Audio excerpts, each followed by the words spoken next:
ഓം നമോ ഭഗവതേ വാസുദേവായ. ഓം ശ്രീകൃഷ്ണായ നമഃ. അഭിവന്ദരായ എല്ലാ ഗുരുജനങ്ങൾക്കും എൻ്റെ വിനീതമായ നമസ്കാരം. ശ്രീമന്നാരായണീയം 2-ാം ദശകമാണ് നാം ചർച്ച ചെയ്തുകൊണ്ടിരിക്കുന്നത്. 2-ാം ദശകത്തിലെ 4-ാമത്തെ ശ്ലോകം പാരായണം ചെയ്യാം. തത്താദൃങ് മധുരാത്മകം തവ വപു സംപ്രാപ്യ സമ്പന്മയീ സാ ദേവീ പരമോത്സുകാ ചിരതരം നാസ്തേ സ്വഭക്തേഷ്വപി തേനാസ്യാപദ കഷ്ടമച്യുത വിഭോ ത്വദ്രൂപമാനുജ്ഞഗ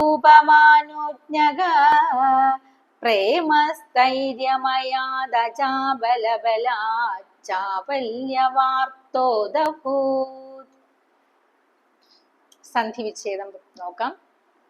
തത്താദൃങ് മധുരാത്മകം തവ വപുഃ സംപ്രാപ്യ സമ്പന്മയീ സാ ദേവീ പരമോത്സുകാ ചിരതരം ന ആസ്തേ സ്വഭക്തേഷു അപി തേന അസ്യാഹ ബത കഷ്ടം അച്യുത വിഭോ ത്വദ്രൂപമാനോജ്ഞക പ്രേമസ്ഥൈര്യമയാത് അചാപലബലാത് ചാപല്യവാർത്ത ഉദഭൂത്.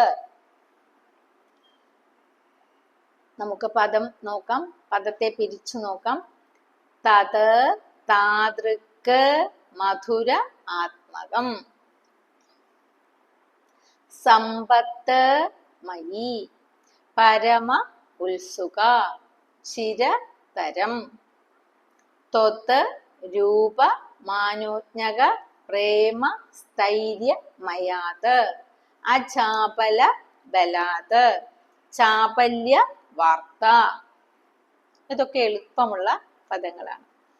അപ്പോ ഭഗവാന്റെ എല്ലാ ലോകങ്ങളെയും ആനന്ദിപ്പിക്കുന്ന അതിശയകരമായ ആ മനോഹരമായ ദിവ്യ വിഗ്രഹം എല്ലാ പേരിലും കൗതുകമുണർത്തുന്നു.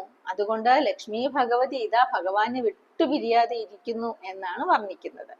തത്താദൃങ് മധുരാത്മകം തവ വപുഃ. അത്രയ്ക്ക് മധുരാത്മകമായ മധുര മനോഹരമായിരിക്കുന്ന സ്വരൂപത്തോടു കൂടിയ, അത് കാണുന്നവരെ ഹഠാത് ആകർഷിക്കുന്നത്. എല്ലാ കാന്തം കാന്തി നിധാനത അഭി എന്നാണല്ലോ. എല്ലാ കാന്തിക്കും ഇരിപ്പിടമായതിനെയും ആകർഷിക്കുന്നത്, അതിലും കാന്തമായിട്ടുള്ളത്. അങ്ങനെയുള്ള അങ്ങയുടെ ദിവ്യ വപുസിനെ സംപ്രാപ്യ പ്രാപിച്ചിട്ട്, ഭഗവാന്റെ മാറിടത്തിലാണല്ലോ ലക്ഷ്മി ഭഗവതി വസിക്കുന്നത്.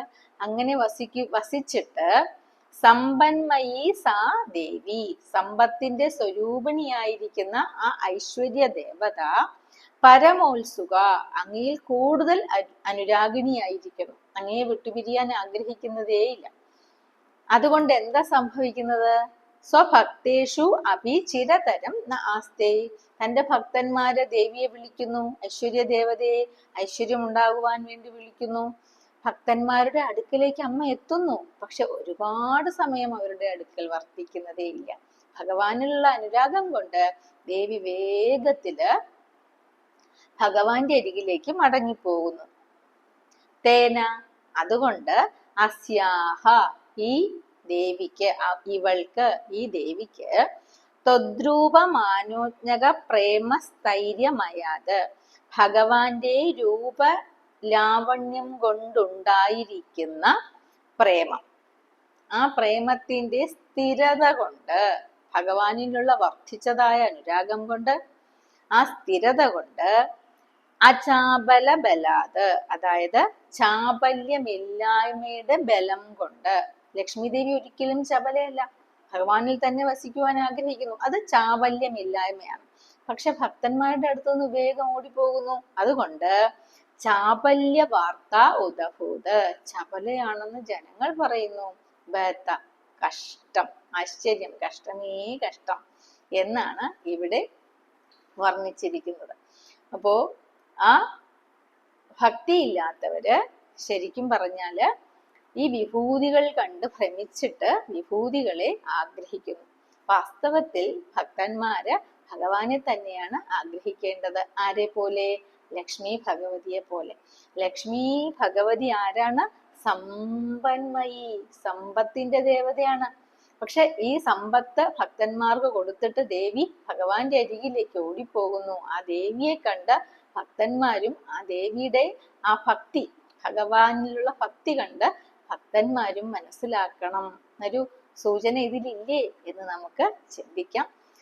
ഇങ്ങനെ ഭട്ടതിരിപ്പാട് ഭഗവാനോട് ഇതാണ് കാരണം, ഭഗവാന്റെ രൂപലാവണ്യമാണ് കാരണം ലക്ഷ്മി ഭഗവതി ഭക്തന്മാരുടെ അടുക്കൽ ഇരിക്കാത്തത്.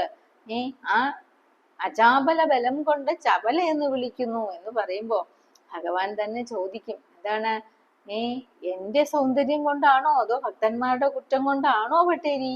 അതിനുള്ള മറുപടിയാണ് അടുത്ത ശ്ലോകത്തിൽ വർണ്ണിക്കുന്നത്. ഭഗവാൻ നമ്മേവരെയും അനുഗ്രഹിക്കട്ടെ എന്ന് പ്രാർത്ഥിച്ച് ഈ എളിയ വാക്കുകളെ ഭഗവത് പാദങ്ങളിൽ സമർപ്പിക്കുന്നു. നമസ്കാരം.